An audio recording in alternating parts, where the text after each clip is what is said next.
Upside Play, our 2023 top fantasy MLR ranking reveal continues this offseason. And with Matt and myself being former nines, this week's reveal is our bread and butter. We break down the top scrum halves from the 2023 fantasy MLR season and learn it's all about upside, upside, upside. We, of course, also break down the latest news and notes from around the league. The Fantasy Ruckers show starts right now. Where rugby and the world of fantasy sports collide. Welcome to the Fantasy Ruckers Show, bringing fantasy rugby to the masses, talking all things rugby from the MLR to leagues around the world. We're on top of it. Headphones on, pads off. This is the Fantasy Ruckers Show. Now, here are your hosts, Ryan Yee, Matt Yee, and Devin Vanderpool. What's up, everybody? This is episode number 79 of the Fantasy Ruckers Show. Thanks so much for Fantasy Ruckers League members, our community members, and everyone else tagging along on this journey of trying to make fantasy rugby a reality in the MLR. As always, Matt Yee, Devin, Vandy Vanderpool, and of course myself, Ryan Yee. And guys, hey, it's a bread and butter episode. Like you said at the top of the show, Matt and I being former nines. This is the episode we've been waiting for all offseason long so far to break down the scrum half rankings a little bit better from our prediction side of things, just because we have a little bit more experience from the position. I don't know. Give us a little bit of credit, Matt. I think I give no credit. Never credit. Right. I hate to break it to the people, Ryan, but you don't start off a show suck. with lying to people, Ryan. It's bad still habit. Gonna suck. What are you talking about? Well, Vandy, you can't come back here. You can't come back here on the show and just start calling. One show removed. The people love me because I say what I want. Yeah, okay, buddy. Whatever you say, man. We'll get to the rankings. We'll see what happens. I don't have that much faith in us, but hey, at least Ryan's got some faith. What are you talking about? I don't know. I broke down the predictions. I broke down the top 5 rankings, and I think we did pretty good. And we're gonna break that all down in this episode, of course. Like we said at the top of the show, it is the Scrum Half episode. We're gonna reveal the top 5 Scrum Halves from the 2023 Fantasy MLR season. Of course, break down some news and notes as well. The latest ongoings around the league. I know it is the off season, like we mentioned last episode, kind of getting into those dog days. You can always tell because James Dealey's tweets when it comes to the latest news from around the league are starting to thin out a little bit, but it's okay. We got a lot to break down there. We got all those positions to break down, and it's going to be an exciting one. Kind of breaking down and nitpicking this scrum half position, because it was an interesting one here on how you were going to approach that position in your fantasy lineups in the 2023 Fantasy MLR season. But I think before we get into any of that, though, we got to talk about Matt. You trying to start looking like Vandy or something? If you're watching on the YouTube video or if you're listening on the podcast, Matt's growing out a little bit of a caterpillar on his upper lip there. Obviously, Vandy has had that going for a long time. Matt, what are you trying to do? You trying to embrace the Vandy look here? I get it. Oh, you got to see it once a week. I don't blame you, buddy. Look, I definitely don't want to look like last place. All right, that's not my goal. But I've never been last place. I am growing the bad boy out, seeing what can happen. I've never done it before, so I'm seeing what it can come to. From what I see, it looks pretty good, buddy. How long it goes. I appreciate that. I don't know. I think you can. I appreciate that coming from you. I think our YouTube watchers can barely see it. The fact that Vandy had to go up close to the screen to see it is I think a telling sign. But hey, it's the effort that counts, man. It got to start somewhere. At one point, Vandy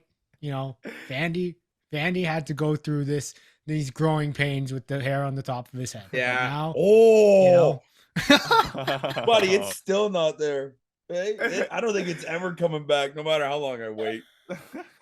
All right. Well, hey, if you aren't already, make sure you're following us on socials at the Fantasy Ruckers. Got a whole bunch of fun stuff over there. Obviously, you'll be latest into know. Again, like we mentioned, we're still trying to make this fantasy MLR thing a reality. I gotta give a shout out.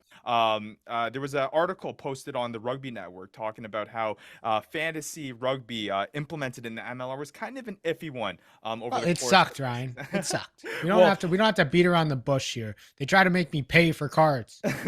Fair enough. Fair enough. And I mean, the article headlined as "Fantastic Failure," which I think just kind of shows it for itself. But hey, we came out and said, hey, you know what wasn't a fantastic failure and was actually a fantastic success was the Fantasy Ruckers here trying to make Fantasy MLR reality. And we're continuing to do that. And again, you're going to be able to find out all about that once we're able to do that on our socials at the Fantasy Ruckers. We also got a Discord community that's been that's great to be a part of. A lot of chatter there when it comes to Fantasy MLR, MLR as a whole, and just rugby in general. A lot of fun over there. Hey, we mentioned every episode too. We got a website, thefantasyruckers.com.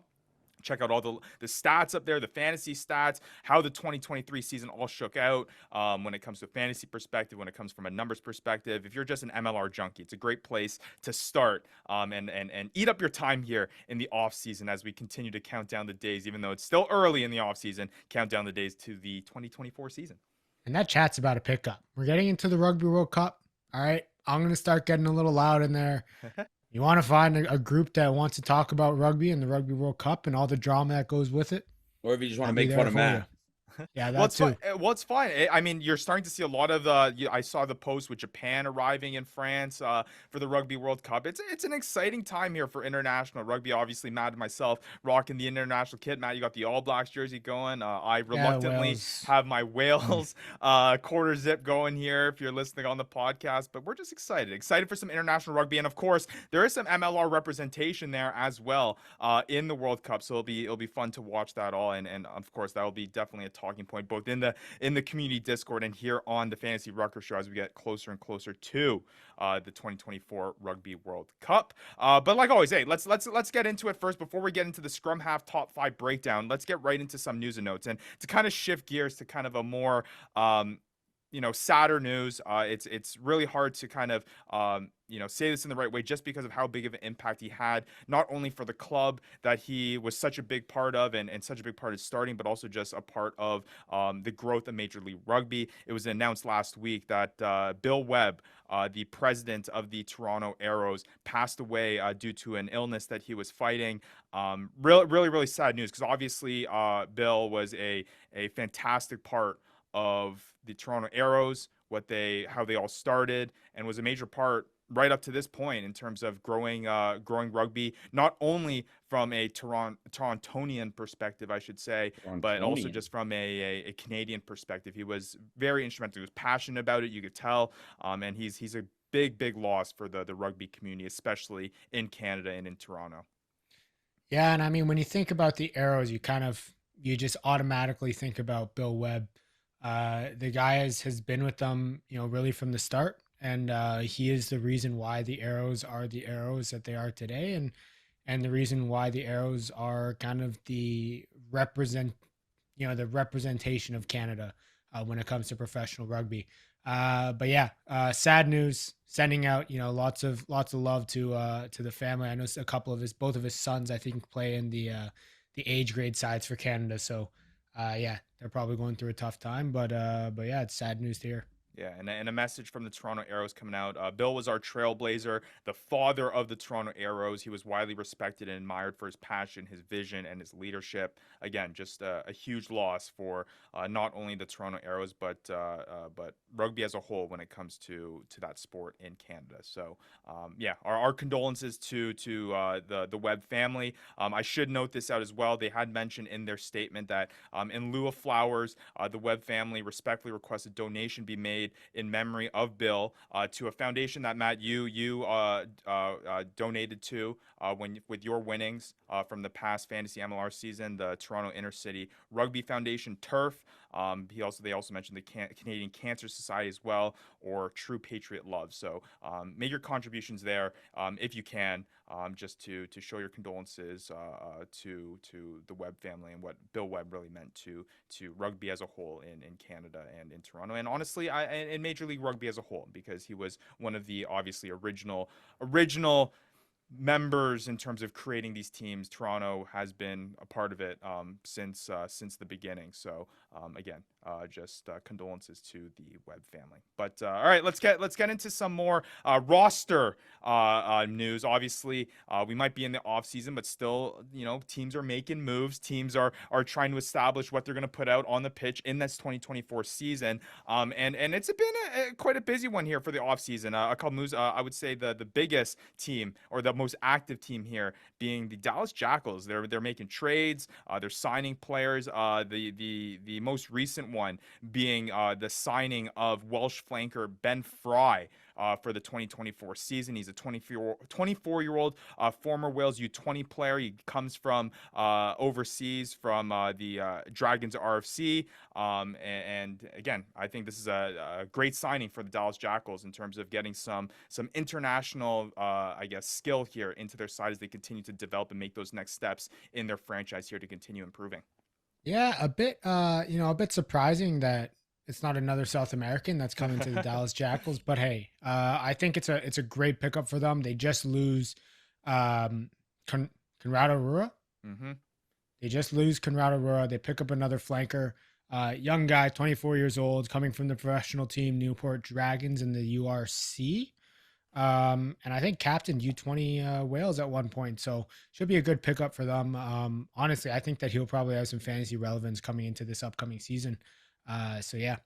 Yeah, should be an interesting one, and it's always cool to see guys coming from overseas and just interjecting a little bit more skill into the MLR. Other Dallas Jackal moves that are being made, they re-sign Tommy Milanos, center player for them this past season, did pretty well, 122 fantasy points this past season, definitely fantasy relevant. So for those who maybe had eyed or are eyeing Tommy Milanos as a part of their draft board here for the 2024 season, he's returning, and he once again will probably be fantasy relevant in the 2024 season. Yeah, for sure. I mean, the guy was a good late pickup to have. Had a great end of the season, and yeah, he'll be a guy that's definitely on fantasy managers' radars. Yeah, absolutely. And then shifting on to some other things, a trade. They receive Evan Conlon.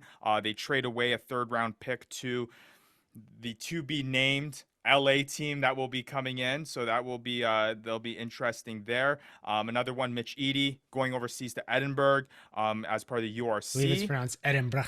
Edinburgh. All right, nice. Got it. URC, he's going overseas. And then from a Seattle Seawolves perspective, Ben Landry announcing retirement there. He was obviously a staple part of the Seattle Seawolves squad, and he's hanging up the boots. By the way, I know Mitch Eady has a pretty big history with Bristol Bears and the Premiership and stuff like that, but he did not have that great of a season. I thought he was kind of he kind of left a lot to be desired for the Toronto Arrows this season. Kind of surprised he's going overseas, but hey. It is what it is. Still a class player, 100 caps at Bristol, so you have to be. And yeah, I mean Ben Landry. I mean he was kind of on and off the waiver wire all the time. So, but he was one of the top second rowers in the fantasy season. 108.2 fantasy points. Started in all the 14 matches that he's played in the fantasy season. 2 tries, 483 meters gained for Landry.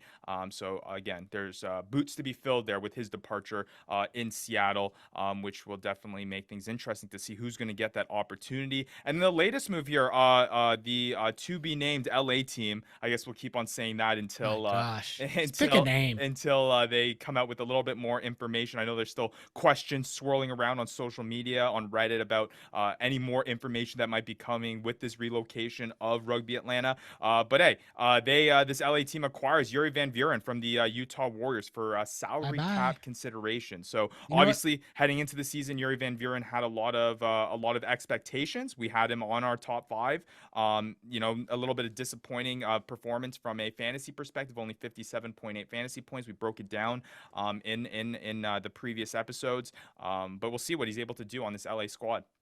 Because Hunga Havili's taken over.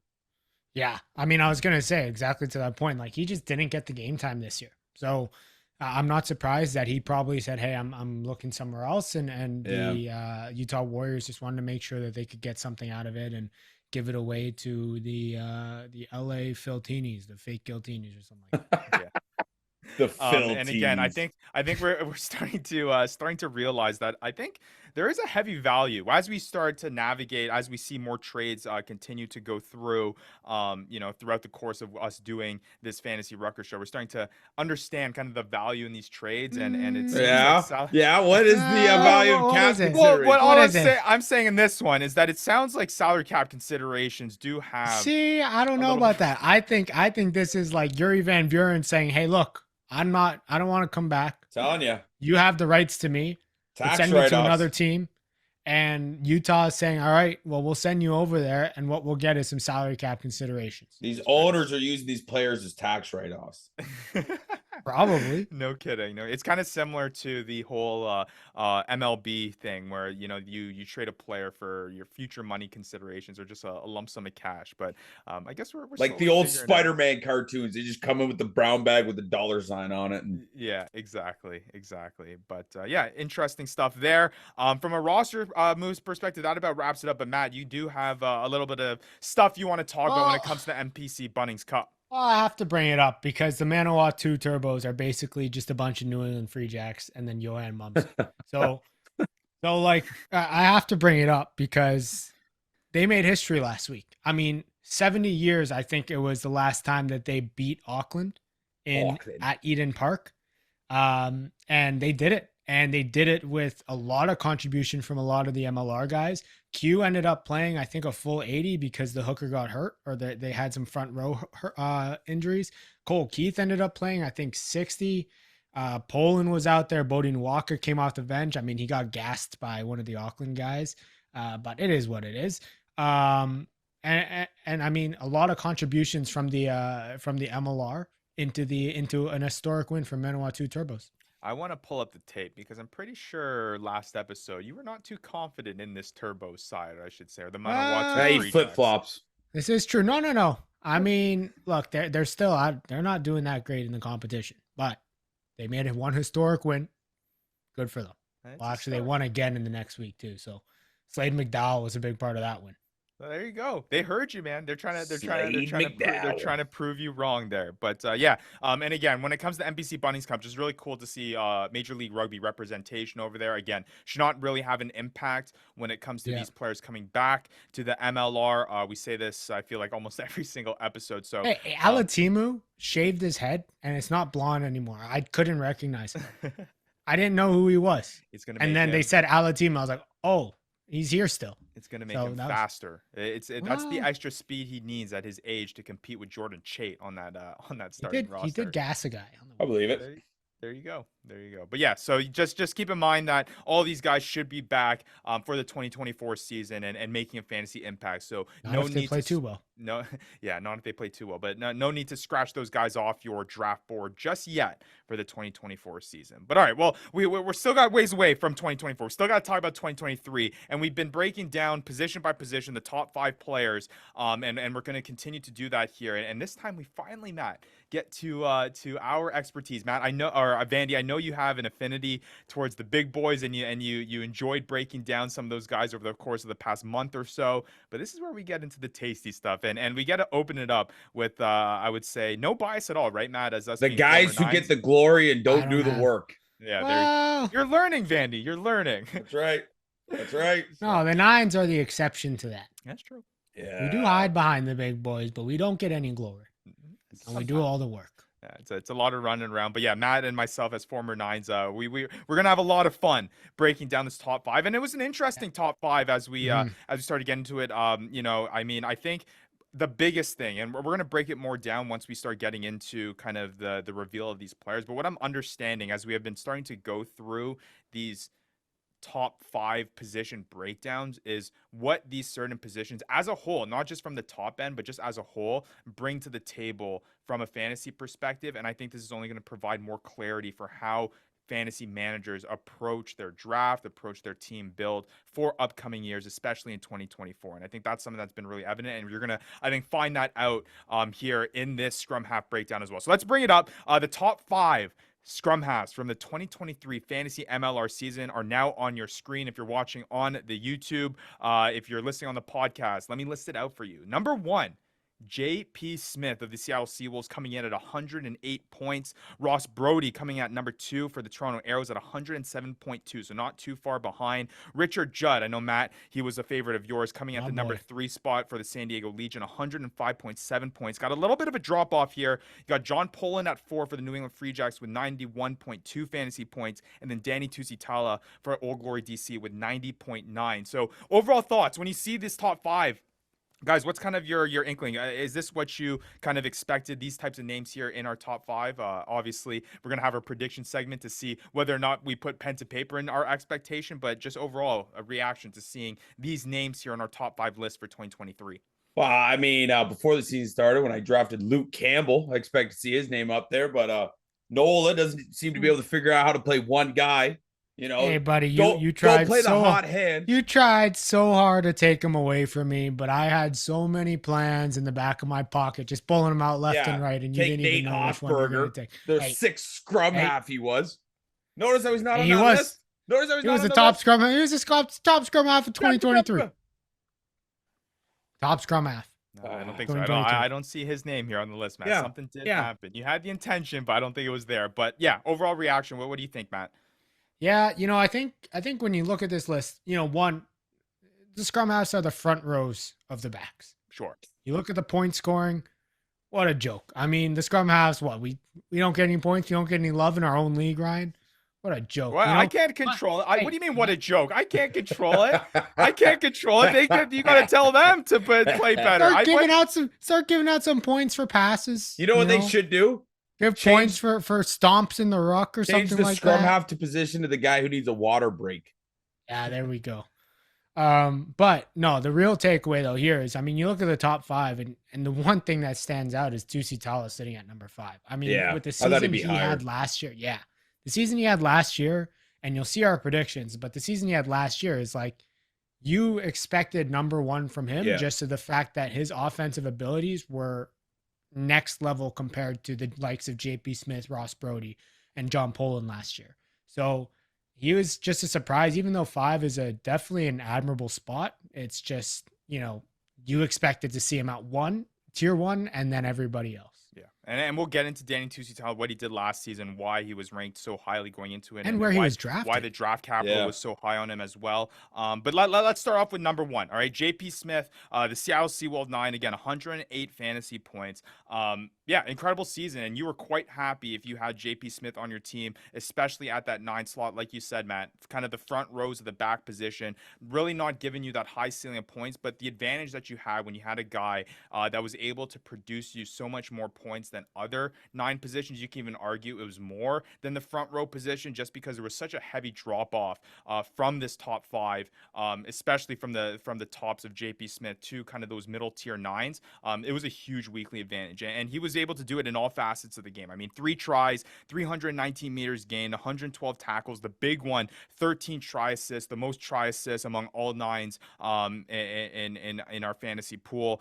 And then another big one here is the availability. I mean, out of the 15 matches, he played in all 15 of them, started in all 15 of them, able to get 10 80-plus minute matches in there, which is not something that you saw at this 9 position very frequently. JP Smith was just always on the pitch, gave him the opportunity to do a whole lot on the field, which translates to a whole bunch of fantasy points at that 9 position.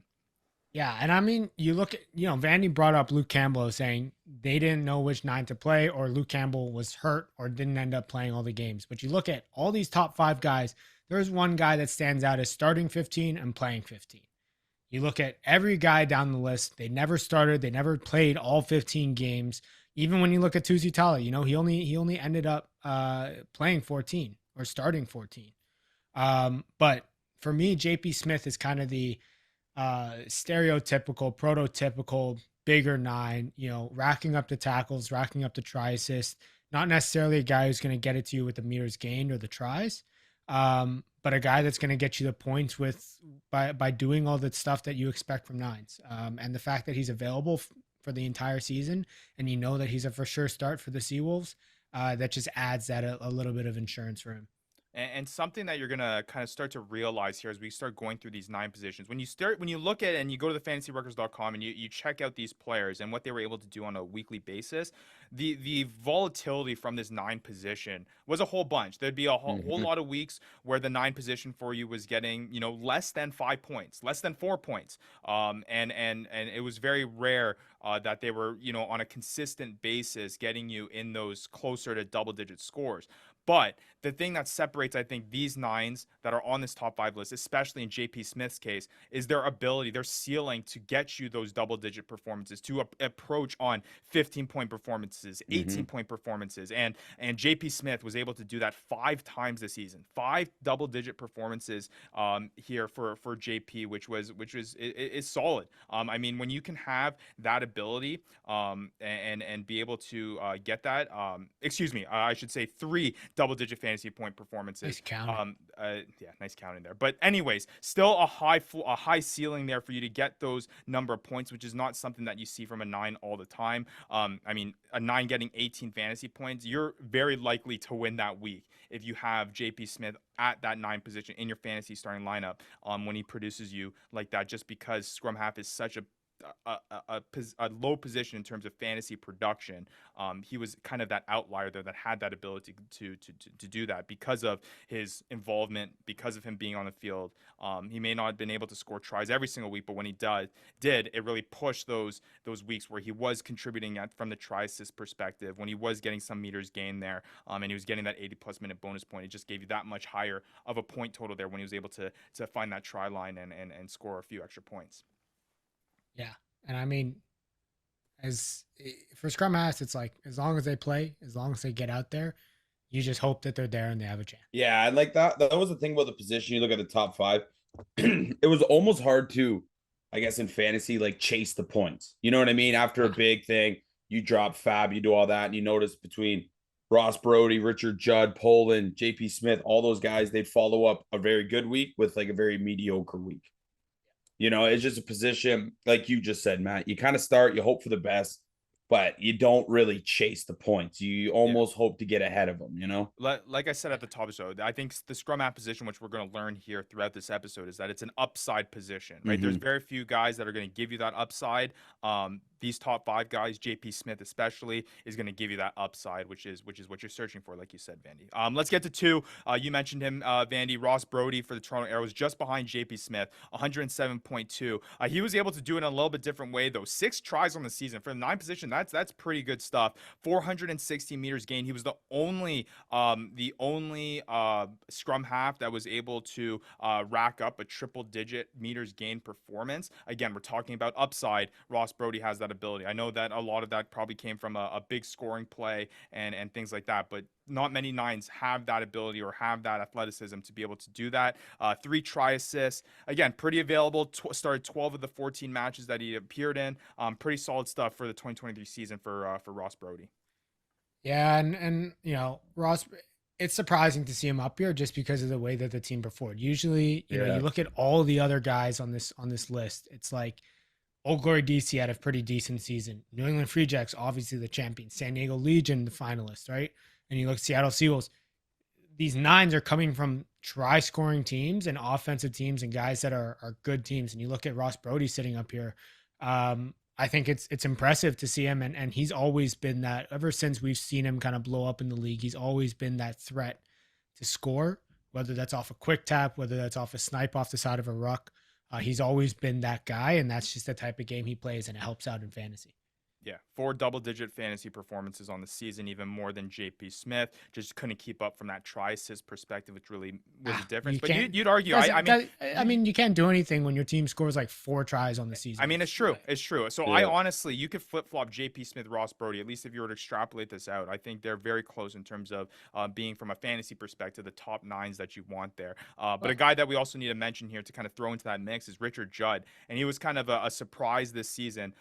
Richard Judd going Shouldn't have been. undrafted in the Fantasy Ruckers League. JP Smith, I should say, was drafted with the 8th pick in the 2nd round. Ross Brody with the 4th pick of the 6th round. Richard Judd, no capital being used there. Matt, I know you picked him up and scooped him. Oh, yeah, I did. He was a big piece of your fantasy championship run. And Richard Judd kind of did it similarly to how Brody did it. 7 tries, which is incredible for a 9 again. 389 meters gained, 4 try assists. He started in all 12 matches that he appeared in. And again, kind of to the same effect of what JP Smith was like when he was on the field and when he was starting, he was on the field for the whole entire match. 7 of those 12 matches were 80 plus minutes, getting that bonus point guaranteed. Richard Judd solidified him in the fantasy realm as being one of the top 9s after the season, which is something that I don't think a lot of people predicted. Obviously, the whole Nate Oxberger situation, the expectation that he was going to be at that 9 position and him moving to the back 3 kind of added to that mix there, and we'll get more into that. But, Oxberger I mean, Richard 9. Judd, 105.7. You didn't play a single game as a 9. Hey, he came in. He came in every time. He came in off the wing, right into that scrum half spot when Richard Judd said, look, I'm out. I'm done for the day. And but back to Richard Judd. I mean, he was the best 9 in the MLR. He might be number 3 in fantasy, but he was the best 9 in the MLR this year.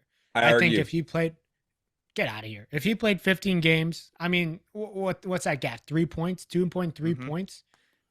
If he played 15 games, which obviously is a big if, because we're talking about availability is the best ability kind of thing. He plays 15 games. He's number 1 by a mile. You look at the way that his season went, and we talk about guys with upside. I mean, he was one of the few 9s that I think actually had a good floor. He actually had a decent floor because 1, the way the San Diego Legion played, and 2, the way that he played. You knew that he was going to be coming in there and running support lines. You knew that he was going to be kind of keeping up with the tackles and getting points from the tackles. And it was just like, watching him was just, you knew that he was going to do well on an offense that was always seeming to break the gain line and scoring tries. And at the end of the day, that's going to help out the 9 position and get them more points.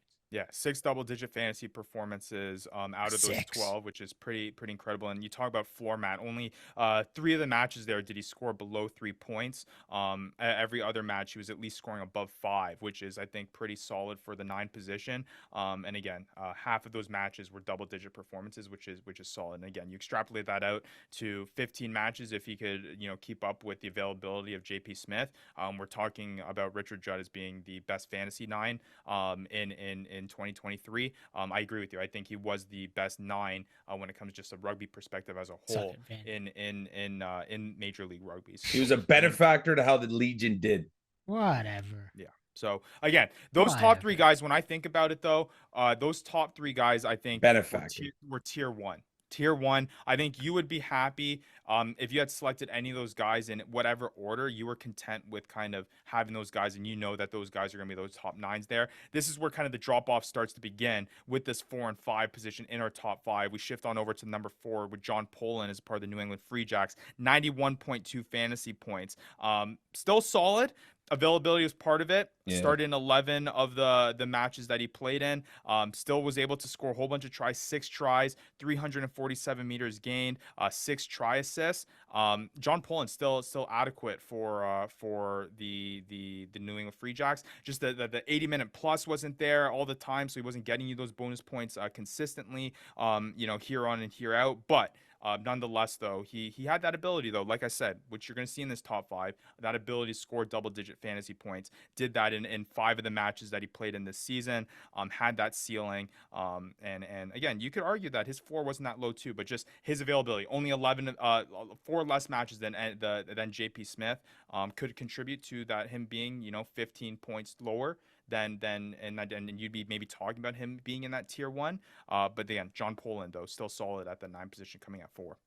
Yeah, and I think debatably he is, points don't say it, but yeah, I think he should be among, the Richard Judds, the Ross Brodys, the JP Smiths. I know we're looking at fantasy points, obviously, but yeah, he was the type of guy that you were kind of scared to go up against in a week in a matchup because you knew that he had the possibility of going off on a team like Vandy said. He's also a benefactor of the New England Free Jacks because the way that they put off defenses on the back foot with their offense, it gives him the ability to kind of have more space, have more time. I think he kind of ran into, a New England Free Jacks team that also had Kieran McLeod to rely on as well, who had some really good games. Um, but John Poland's class, and he had a class season, even though he's sitting at fourth. I think he could have easily been broken that 100 mark and been part of some of those tier one scrum halves. You forgot about one scrum half on Free Who? Jacks. Who?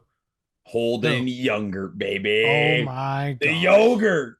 They did not put trust in the yogurt, okay? They didn't need the chops coming off the bench every game, all right? They didn't need it. Well, where is he a benefactor my first year, eh? He wasn't a benefactor of anything. That's why I just said, where was that? Yeah, I know, but the New England Free Jacks, they said, nah, we don't want to give any of the old yogurt over there. I don't blame him. But nonetheless, though, I mean, to be fair, I think the one thing that does prevent him from hitting that ceiling that you may expect from JP Smith, that you may expect from Ross Brody, what you may expect from Richard Judd, is just that, him being on the pitch for the entire 80 minutes. I mean, there were one match that he got that 80-minute bonus, 3 matches where he was on the field for more than 70 minutes, but outside of those matches, I mean, he's hovering around that 60-minute mark, and being on the field for an extra quarter of the match, it does make a difference in terms of fantasy points production there. That's something to key on when you go into next season, right? Like 9 distribution of time is as much of a play as much as up to the player as it is a coaching decision. We go back in history, you go to the English team where they chose, hey, we're going to split up Danny Carr and Ben Youngs. Ooh, 50, history lesson. 50-30, right? Mm-hmm. You go to some coaches will enjoy playing 70 minutes, play a 9 for 70 minutes, put the guy off the bench for 10, or allow the guy to play for the full thing. Sure. You should look at this as kind of a sign of the way that the New England Free Jacks are running their substitutions and understand that, look, you're not going to get the 80 minutes from John Poland. That's just how the New England Free Jacks are and just how they will be. But you got to know that, hey, you're going to get your points elsewhere, and you don't have to be worried about getting those 180-minute points. All right, well, let's shift on over to the number 5 spot to round out the top 5. Danny Tusitala. So much expectation. I'll add that John Poland was drafted in the fourth round, was the second pick. Danny Tusitala was the highest drafted player from the scrum half position heading into the 2023 season. We talked about him as a bust at one point. We did talk about him as a bust at one point. But yeah, I mean, first round pick, 4th overall. Danny Tusitala, 90.9 fantasy points, still gets into that top 5, but I just think that it's a little bit of a disappointing season. What you were expecting out of Danny Tusitala based off draft capital. Yeah. I mean, 3 tries, 364 meters gained, 5 try assists, started 14 of the 15 matches he appeared in, 8 80-plus minute matches. So it was there. It was just that same explosive ability that you saw that was going to make him different than everybody else. Just his tendencies to, snipe and attack the line and be a part of some of these fantasy point scoring opportunities just wasn't there here in the 2023 season. Still an adequate season for Danny Tusitala, just didn't reach the expectation, which is why it kind of leaves a little bit of a sour taste in your mouth, despite him being in the top 5, just not there, wrapping it up with 90.9 fantasy points on the season. Yeah, and I mean, you look at him and he played. Look, he has no excuse in terms of. I was just gonna say, it's not like John Yeah. Lefevre or whatever. What's his name? Lefevre. Lefevre. Yeah. It's not like he was taking any minutes. Just No. Tusitala just wasn't getting it done. Yeah, and I mean, he came off the bench one game, and it was like everybody was like going bananas because he was coming off the bench. They can't remember the last time Tusitala came off the bench, but I think he just kind of lost his. The one column I look at is the tries. Mm-hmm. And I think in this column, he just kind of, that's where he was the kind of guy. Well, you go 8 weeks dry on tries, and you're a first round pick. That's tough. And you score. I mean, you expect him to score and be the top scoring scrum half, and debatably competing with some of the other backs, the other positions with tries. And Old Glory looked better this year than last year too. Yeah. Exactly. So I think he just had a down year. You hope the next year he goes back to the form of Danny Tusitala. I think we saw it in spurts. We saw it in moments. We just didn't get that consistency that we were so used to seeing from him the year before. I mean, it does go to a also kind of to your point, Matt, before about kind of the coaching versus player perspective. I don't think Danny Tusitala necessarily got any worse, but there might just be an emphasis more on, instead of giving him more opportunity, finding those scoring opportunities, at least from a game planning perspective, through other ways, not as heavily reliant on Danny Tusitala's playmaking ability to kind of create something in terms of attacking Yeah. the way they did. But yeah, so you still expected more. I think the big thing here is that he had his moments. I mean, 3 double-digit fantasy Yep. performances on the season, but none of them were groundbreaking double-digit fantasy point performances. You look at all the other nines, you look at Richard Judd, you look at JP Smith, you look at Ross Brody, you even look at John Poland. They had games where they exceeded the 15-point mark, right? You had Richard Judd who approached on the 20-point mark. Danny Tuzal just didn't have that. So not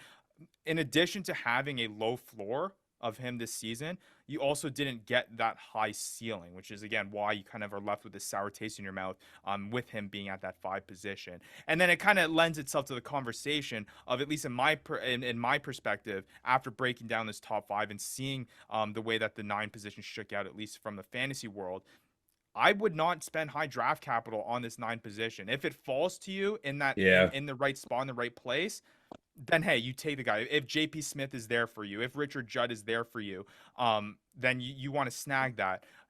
But on the basis that you have other more important point producing positions filled out here. I think, to your point, Vandy, it's hard to spend your 4th overall pick, your first pick of your fantasy MLR draft, on a 9 that's not going to score you that many points, or at least the risk of not scoring you that many points on a consistent basis. I think that's the big thing.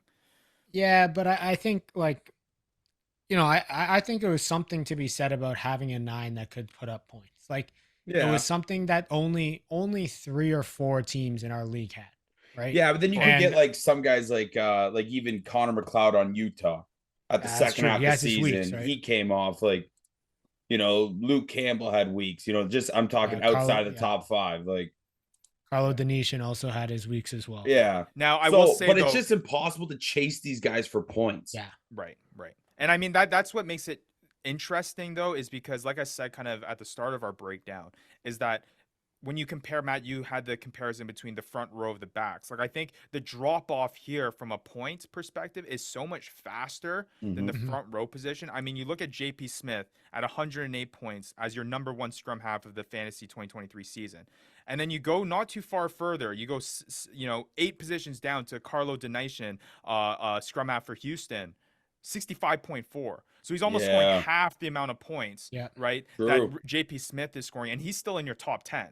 You know what I'm saying? So it's this kind of this weighing factor that you have to kind of play out here, especially when you approach, when your build of next season and how you're going to approach the 2024 draft is, what is the cost and benefit from this? What is the benefit of having a player like JP Smith, and what is the cost of you giving up another position at that? I think there's going to be a sweet spot in the middling rounds. Yeah. I think that JP Smith's value at that late 2nd round was a good one. I think you're happy with that, but I don't think you're going to see any 9s going in the 1st round for sure, and in the early 2nd round, unless you have guys there that are already filled out that are that are going to score you points. Again, to your point, Vandy, it's just you can't rely on the scrum half position with its volatility, despite the advantage that it might give you, to be the basis of your team and the foundation of your fantasy team. It's gonna be interesting, and I think that's what this reveals.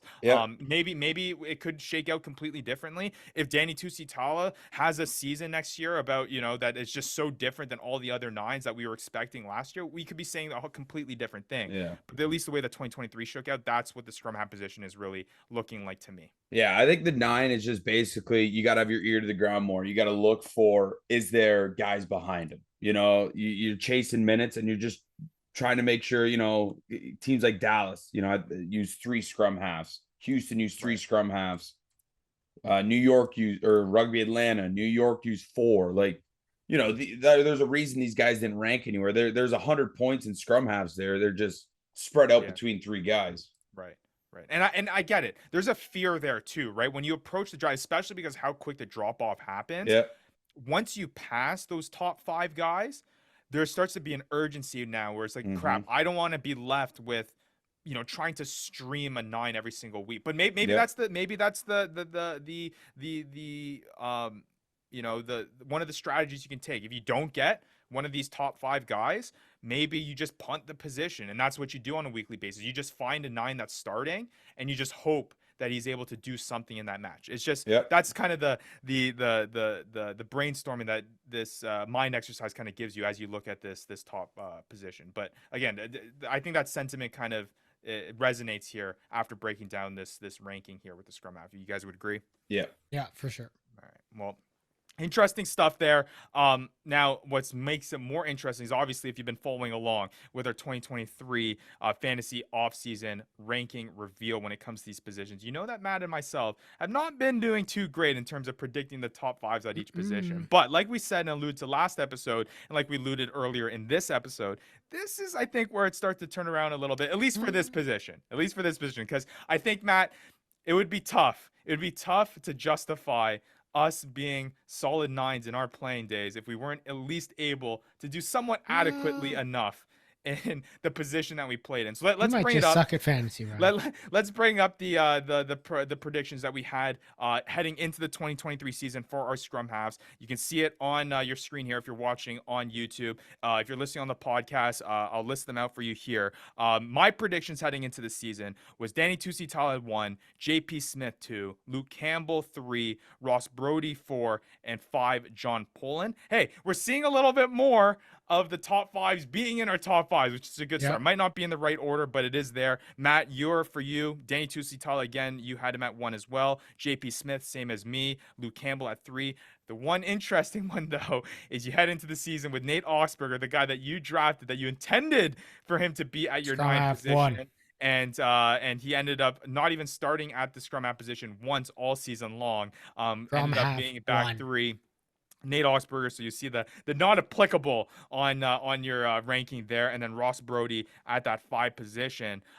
So again, we'll kind of break down lists. We kind of talked about Danny Tusitala as a whole, so we'll kind of just glance over him to start off here. But we both had Danny Tusitala with high expectation heading into the season, just didn't live up to expectation.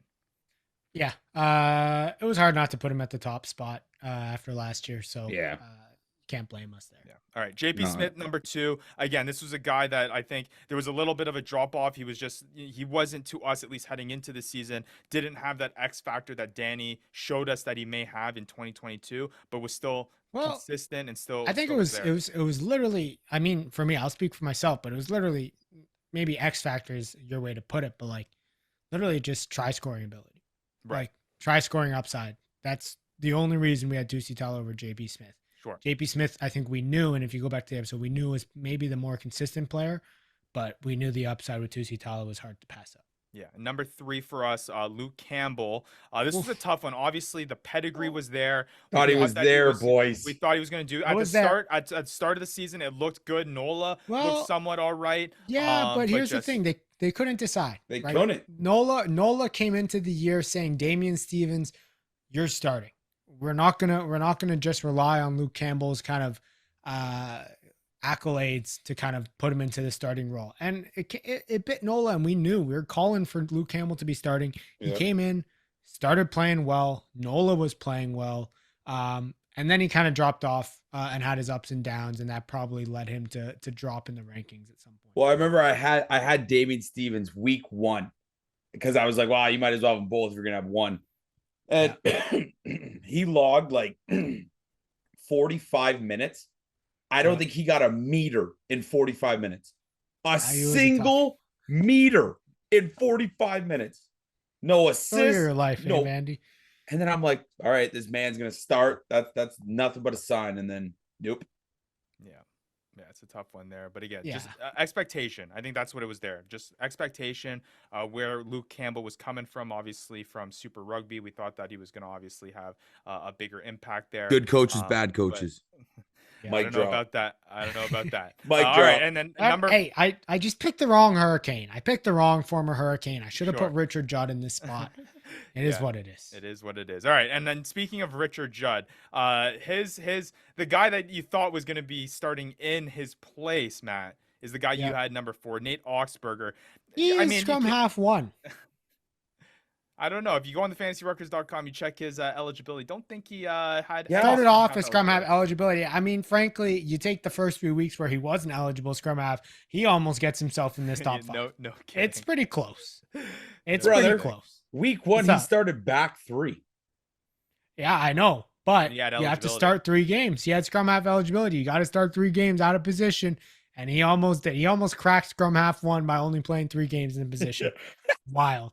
It is funny know? though. It is funny Okay, though that wait. you 40. had him in your top 5, 40. right?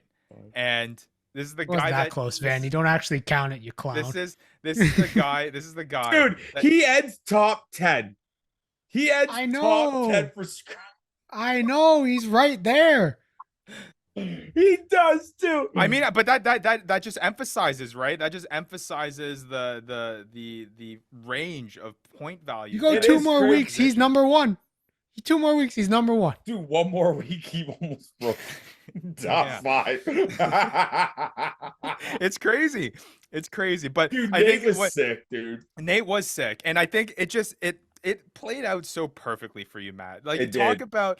about He was so dominant, bro. He talk was about so just dominant. the intention that was there heading into the draft or even during the draft, and then just Oh. how big it benefited you on your way to getting your name here on Me the Fantasy taking your Ruckers jersey. guy set you up for a championship.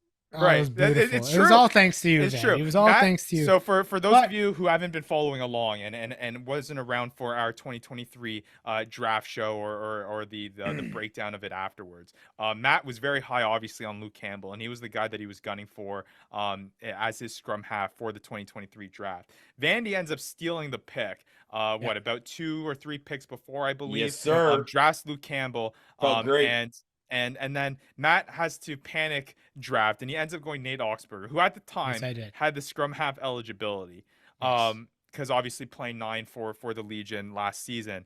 But then, like the story writes itself, and everyone knows how it kind of all played out. Nate Oxberger doesn't start at the 9 position once this entire season, but not only does he not start there and switches the back 3, he ends up being one of the best players in all of fantasy based off of a flub pick from Matt during the draft, based on a panic pick. It ends up benefiting you. But again, I guess this is the price you pay. Your prediction looks a little bit dumb here with Nate Oxford at number 4 here. Yeah, I mean, I guess that, I paid the piper. I didn't know where he was going to start. We knew that he had the back 3 ability and the ability to excel at back 3. He did come in and play some minutes at 9 throughout the season. He sprinkled it in there and there, but yeah, unfortunately not eligible for the rankings. Eligible for my rankings. He was eligible in my so heart. good, man. Yeah. But all right. but yeah. Yeah, and at number 4 for me, I had Ross Brody again. I mean, looking at it, he was there. I mean, all these guys are interchangeable. It's pretty close. And then at that 5 position, you had Ross Brody there. Yeah. And then I rounded out with John Poland. I don't remember why though. Like, was there a reason why John Poland wasn't in your top 5? Was he I'm assuming he was just outside of it. Yeah, he was just outside of it, and there's a guy called Nate Oxberger who was sitting there at number 4 that just had the spot. I mean, to me, like when you look at last year, I think John Poland, you compare him to the potential athletic ability and upside of Oxberger, because Oxberger, when you think of him as a 9, you really look at him as almost like a Tusi Tala type guy. Yeah. He has the athletic ability, he has the offensive threat. And he has the ability to kind of snipe around the corners, and he had that ability last year in 2022. So that was really the reason why we talk about 9s, right? When you want to score big points, you want to get into the top 5, you got to have an upside, and Oxberger would have been a guy that had clear upside in the 9 position as well as the back 3 position. Yeah, no, it was interesting, but yeah, it's cool to reflect. But hey, what really matters here is now the score, because obviously, Matt, you and I had been tied 0-3 heading into this competition that we're having, and it looks like Ryan's taking the lead, baby. Looks like I'm getting the win, 1-0-3. I don't know if that beating really you works. by 1. Hey, I think it because does. Oxberger- You guys made me the middleman, the manager, the whatever you want to call it. That's a 1 for Ryan. Oxberger's That's a 1. second in the league of It's a points. 1. So you should just put, instead of NA, just put all players. No, you know what Yeah. he should have done? Did what he did with the second rows and just not put Luke White and Ben Landry. Whatever. Ben Landry's retired. We don't have to talk about him. Yeah, we There don't you got to go. talk Well, about hey. Osbergers either because we're in scrum half. So it looks like I have 4 out of 5 players who finished in the top 5 in my prediction. Gotta say, pretty dang good. Hey, Matt, pretty good shooting, I'm gonna Ryan. get 5 out of That's 5 a next pretty year. good dang shoot, good. I'm gonna buddy. get 5 out of 5 this year. Matt, next year. 3 out of 5 for you. That's one more. Add it to the list. 1-0-3. Matt, you're 0-1-3. Still looking. Whatever. Looking You're for your still first you win still here. tied. We still tied 3 times. It's a joke. It's all right. I'm just it's my memory. I'm very I got short-term memory here. All I'm thinking about is the scrum half position. All You're a I know. goldfish. He's is a I won this goldfish. one. Yeah, You're a exactly. goldfish. But yeah, no, interesting stuff here. And again, I think the biggest takeaways, just to round out this conversation before we wrap up the show here, is just I think there's a huge emphasis here that we're learning about the 9 and its volatility. I think that there's going to be a little bit more hesitancy to pick a guy, use a whole bunch of draft capital on this 9 position. And I think there's a quick drop off between these top 5 guys. And yet we're gonna see JP Smith get picked first round. You Yeah, know, I'm baby, calling I'm it right doing now. it too. Some person's gonna pick him up first round. I know. I'm You're not taking gonna listen to LaRue this Malott video. again. And I guess to kind of bring it around full circle, I guess the question that I want to kind of finish off, Matt, you made the comparison between front row and scrum half. In your guys' perspective right now, because they're very similar in terms of point production, would you rather the top front row player or the top scrum half heading into the 2024? If you had a choice between those two, what would you want? I would say just based off of when you kind of turn the light bulb on when you said that JP Smith was over double points that the 10 was. Yeah, I would pick the scrum half just purely based off that. I would Like Caleb Geiger was 30 points, something like that, behind Sam Maloa. Yeah, but I gotta go front row because there's so You with get the more 9, options in so front much- row. You don't get Yeah. more options in scrum half. But for me, the 9, just the nature of the position, it comes with so many dependencies, right? It comes with so many The front row position to me is like you're inside the 5, the front row has a chance to score. That's right. Big right? sexy. Like yeah, exactly. Because like you get a maul, you get a penalty inside the 5, they go for the line out, you got a chance. The 9 position, you kind of have to wait for something big to happen for them to get a try. And I like to keep Or you do what Connor McLeod does and just like poach those tries, those easy money tries. that is true. That is true. But I get it, the reason why I bring that up because I think it just emphasizes as a whole in terms of how you approach kind of these positions. There's 2 ways that players in these types of positions give you points. Either you're getting the pure point total, which I think the front row kind of represents here. The ceiling is higher from the front row position. You're hitting more of the 110, 120 point, kind of totals there, and they can more consistently hit that ceiling. But you can also argue that the advantage of having that scrum half position, I think, which the direction you're going with, Vandy, here, is the advantage that you get over other teams. That's still a point difference there because it's all at the end of the day, it's all about getting more fantasy points than your matchup in that week. Yeah. Yeah. I'll use like a term you hear a lot in football, but positional advantage. Right. And it seems like front row and scrum half are those 2 positions that have those positional advantage. Right. And you would argue that the scrum half positional advantage is even greater. Yeah. So again, it's either you're just trying to get as many points as you can, or you just try to win each position and try to get that advantage at every single slot. It's an interesting one, but again, I think there's a lot to learn here from this top 5 scrum half ranking and what we've learned in terms of how to approach the position. Again, I don't think that we're going to see, but maybe I'm wrong. The Fantasy Ruckers League always surprises Usually me, are. but I don't think we're going to be seeing a scrum half being selected here. Even if it's Richard Judd, even if it's JP Smith, Gonna happen. even if it's Ross Brody, I don't think we're going to see it in the first round. But nonetheless, I'll remain to be proven wrong. But hey, this is a good one, Matt. I as a former 9, it's always fun about talking about other 9s. Yeah, it's a good time. But now we go back to what we don't know, and that's I think we know a little. We know a little bit. As the backs get faster, our brains get slower. That's You true. know, We don't know as much about those fast guys. I don't run at that speed, so I played a tiny little bit at 10, so I think next episode we okay, might be able to get by a little bit. But that's what we got coming up in the next episode of the Fantasy Ruckers Show. Our off-season 2023 top fantasy MLR ranking reveal continues. Next week it is the fly halves. We'll continue through the backs. That one's gonna be an interesting one because I think in comparison, there's a lot more points. This is where the kickers are, and we know how big kicking points are in fantasy, and the production you can get when you do have a guy that just consistently is able to slot you in those points. And we're gonna see that next episode, and it should be good. We got 3 more to go here: fly half, center, and back 3. You don't want to talk about bonus? You don't want to talk about bonus points? get out of here. You don't want to talk Vanny. about practice? Get out of here. You That- probably talk wouldn't about even show practice? up to that episode. You probably wouldn't even show up to that episode. You know, in fantasy football, Vandy, that we are not dedicating an episode to defenses and special teams. You won't talk about practice. All right, end the episode, Ryan. This guy's going nuts. All right. Well, hey, for Matt Yee, for Devin Vandy Vanderpool, I'm Ryan Yee. This is episode of Fantasy Ruckers Show. Fly halves next week. We'll see you then. Vanny, you're crazy. You've been listening to the Fantasy Ruckers Show, bringing fantasy rugby to the masses, covering everything rugby from the MLR and beyond. We hope you enjoyed the show. Make sure to like, rate, and review, and be sure to tell all your friends. We'll be back soon, but in the meantime, connect with us on social media at the Fantasy Ruckers. Till next time, this is the Fantasy Ruckers Show, signing off.